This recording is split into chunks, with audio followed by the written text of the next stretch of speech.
Good morning and welcome to day 4 of ICU, hashtag ICU. And I want to welcome you to today's topic is Q&A, questions and answers, where we will be covering answers that have been sent in from various channels, uh, posts from previous episodes that we couldn't get to or couldn't address in that topic, some DM messages, and then some personal messages where people called or emailed me. So before we jump into this, if you don't mind hitting, whether you're watching this live or you're watching it recorded, if you would hit hashtag ICU, and that allows people that are in financial situations to get access to this recording. And it also allows them to see you or see me, see this. And then the other, aspect of it is, financial intensive care. And that's what we're trying to do here is start with, worst case scenarios and move into positions of health, the wealth, wellness, investing, that kind of stuff. So over the next 6 days, we'll cover from start to finish. I guess that's start to finish.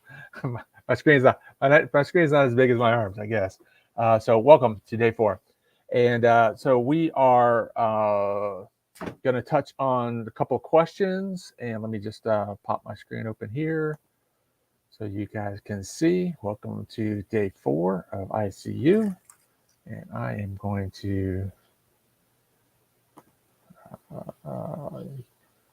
use my glasses here.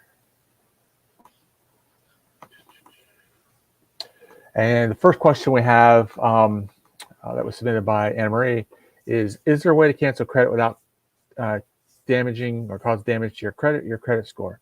It's a great question.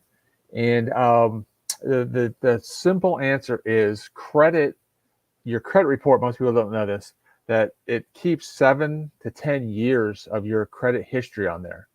And so when you take something that's been open, long period of time and you close it, it's like cutting the trees out from underneath a live tree.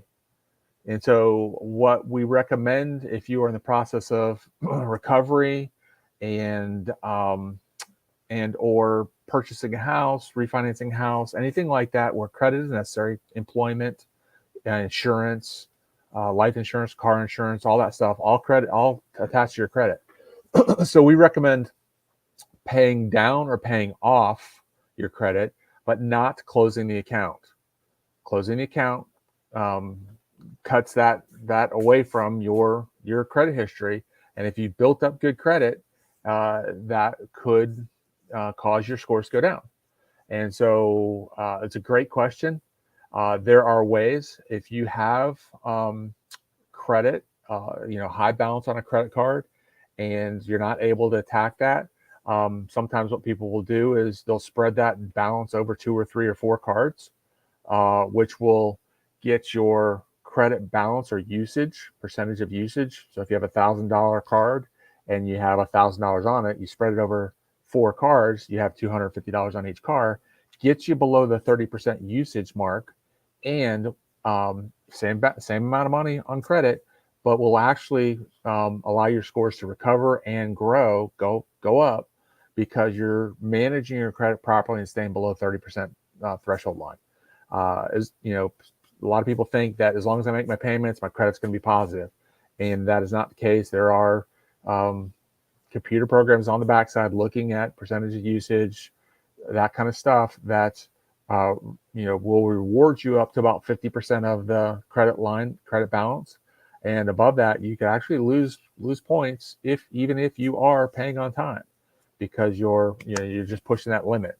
So we recommend not closing accounts and potentially spreading that over a couple different credit cards.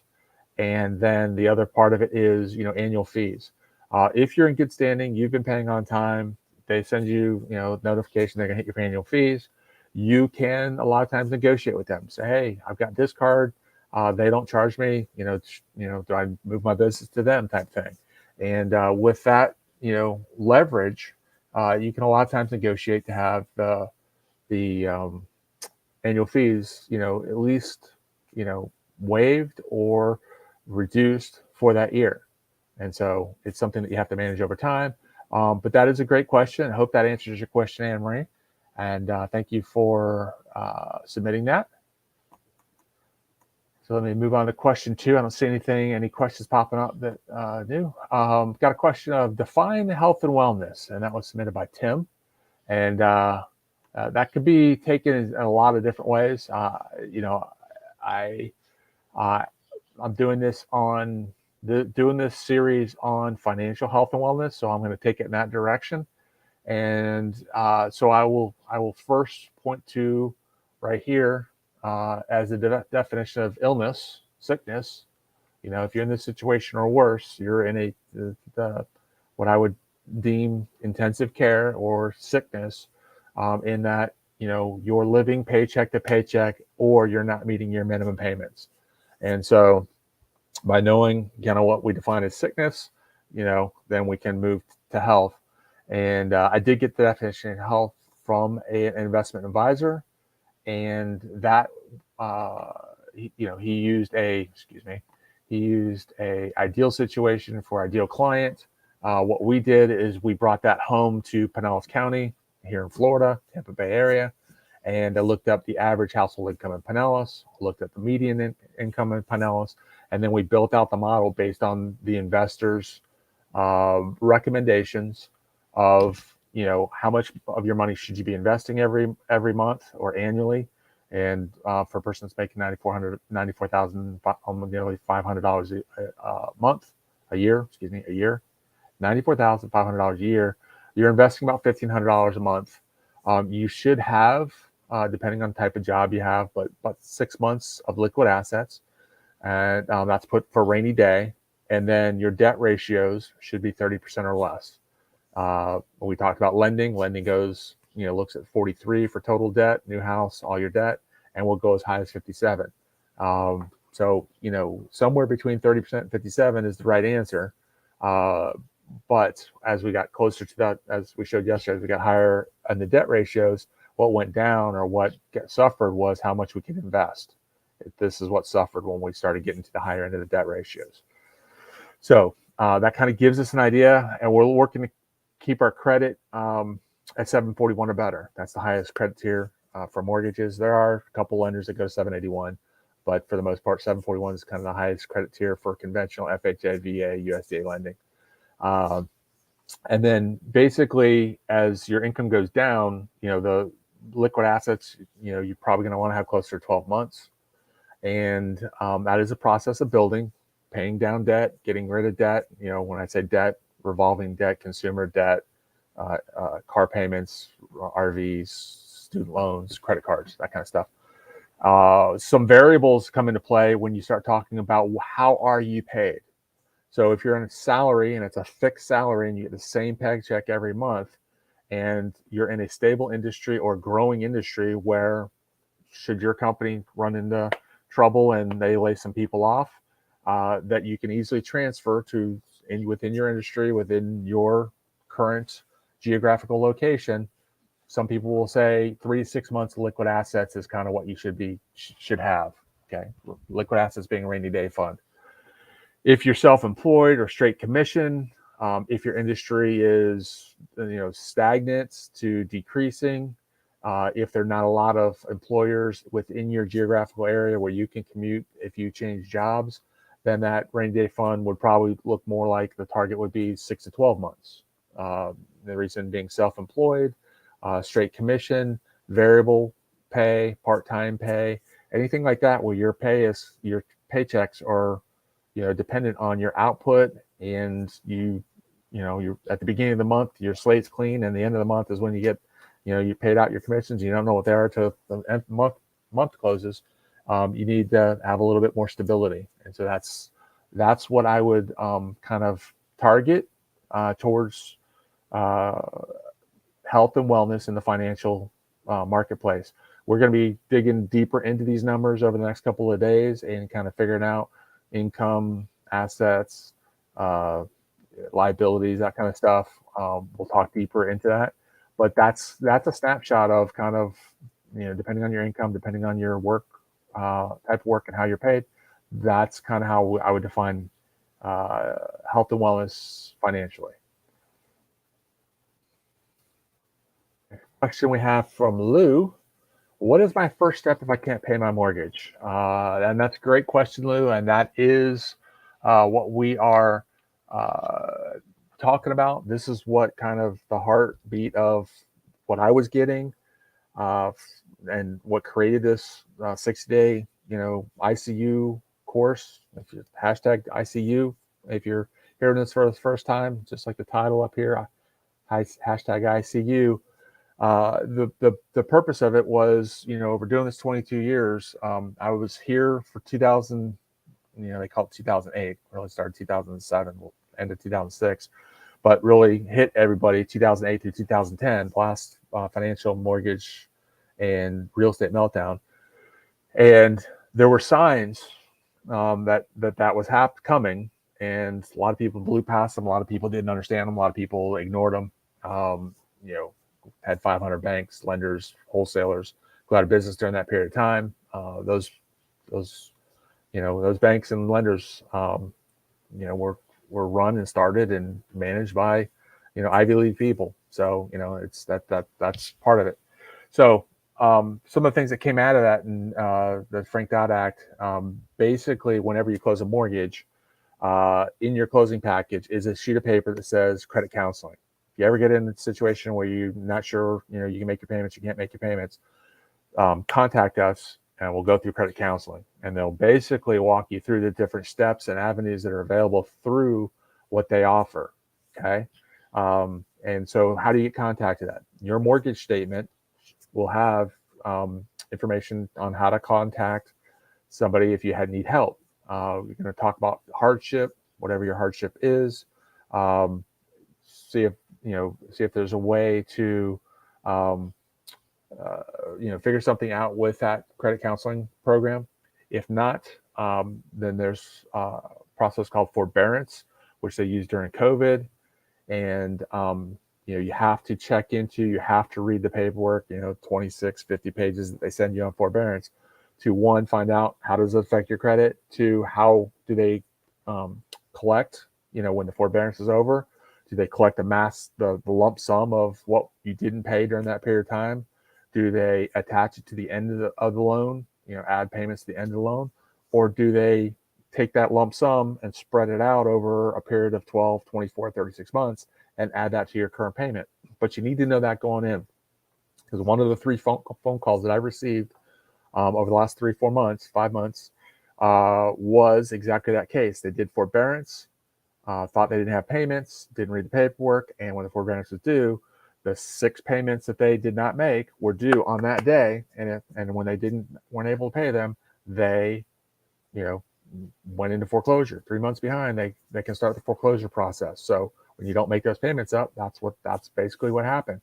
Client contacted me and said, "Hey, I did this. How do I, what do I do to get out of this?" So yeah, you need to read the paperwork on forbearance. And if that does not work, if that does not make sense, then you need to reach out and quickly start talking to professionals in debt counseling, because potentially there's a way to do something with the revolving and consumer debt you have. You have real estate agents, talk about selling, leasing, that kind of stuff on the property that you own. Talk to a mortgage company. There are mortgage options up to you the time you miss payments. Once you start missing payments, those options diminish drastically.